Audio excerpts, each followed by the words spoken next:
22/10/2024, jurusan Hukum Ekonomi Syariah.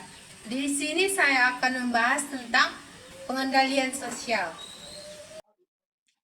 Pengendalian sosial adalah mekanisme yang digunakan oleh masyarakat untuk menjaga keteraturan, memelihara norma, dan mencegah terjadinya penyimpangan. Penyimpangan sosial dan pengendalian sosial dilakukan untuk memastikan individu atau kelompok mematuhi aturan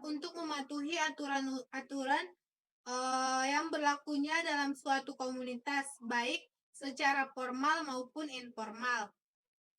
Tujuan pengendalian sosial yaitu satu, menjaga keteraturan sosial agar masyarakat hidup dengan harmonis dan terhindar dari konflik. Yang kedua yaitu menjaga penyimpangan sosial, yaitu membantu individu mematuhi norma dan nilai-nilai yang berlaku. Yang ketiga yaitu mengembalikan keseimbangan sosial. Jika terjadi penyimpangan, pengendalian sosial bertujuan untuk mengembalikan tatanan yang terganggu. Dikatakan bahwa pengendalian sosial dapat bersifat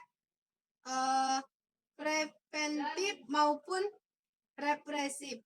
Preventif berarti usaha yang mencegah terjadinya pelaku yang menyimpang, dan represif bertujuan untuk mengembalikan keserasian yang terganggu seperti penjara.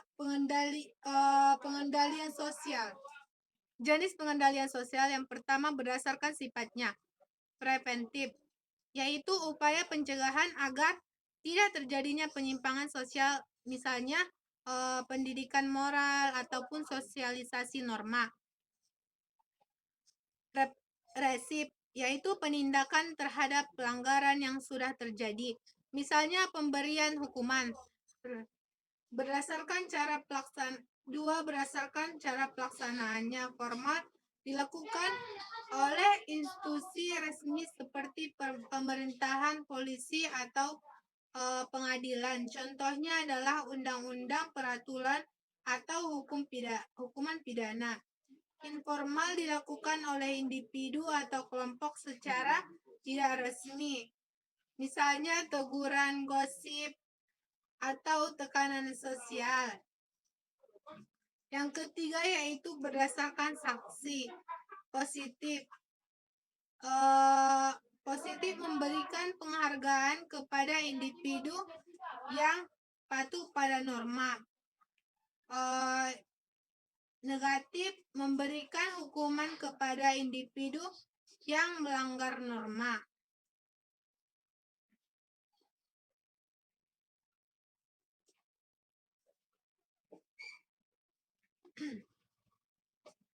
Bentuk-bentuk pengendalian sosial. Yang pertama yaitu sosialisasi. Menanamkan nilai dan norma sejak dini melalui keluarga, sekolah, ataupun masyarakat. Yang kedua, tekanan sosial. Mendorong individu mematuhi norma melalui opini publik atau stigma. Yang ketiga yaitu pengawasan langsung, dilakukan melalui pengawasan perilaku secara langsung ataupun individu kelompok tertentu. Yang keempat, hukum dan aturan. Penerapan aturan formal yang memiliki sanksi yang jelas. Contohnya contoh pengendalian sosial dalam kehidupan. Polisi menilang kendaraan melanggar lalu lintas, atau formal represif. Orang tua mengajarkan anak untuk tidak berbohong, itu informal atau informal preventif. Masyarakat masyarakat mengucilkan individu yang melakukan masyarakat mengucilkan individu yang melakukan tindakan kriminal, informan, represif.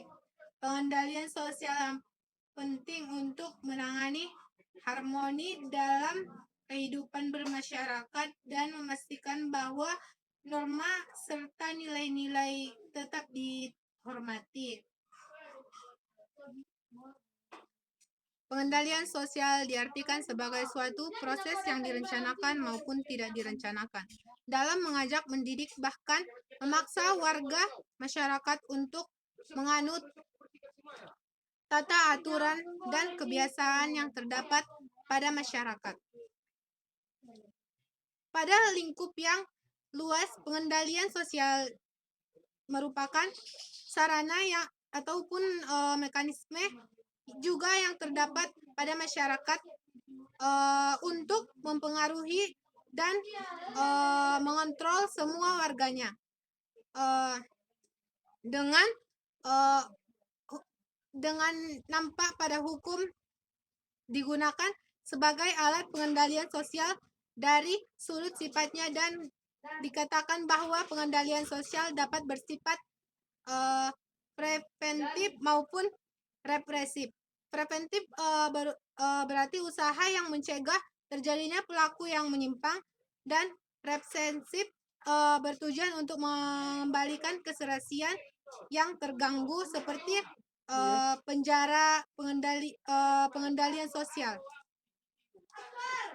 Pengendalian sosial dilaksanakan melalui lembaga-lembaga yang ada di dalam masyarakat, yaitu lembaga penegak hukum yang formal seperti polisi, hakim, dan jaksa. Lembaga sosial informal berupa orang tua, keluarga, kaum, dan para warga, dan juga masyarakat. Lembaga sosial formal seperti sekolah, masjid, musola, dan berbagai organisasi ataupun perkumpulan lainnya. Pengendalian sosial pada kelompok yaitu masyarakat tradisional. Suatu perbuatan merupakan kejahatan apabila menodai hati nurani. Tipe hukum dibentuk pada masyarakat. Ini merupakan indeks kekuatan hati nurani yang mencakup persamaan kepercayaan dan perasaan. Tipe hukum dan hukum represif yang berlakunya lebih dominan dari hukum restitutif, homogenitas, dan kesepakatan para individu demikian kuatnya dalam masyarakat, sehingga pelanggaran kecil pun mengakibatkan dijatuhkannya hukuman.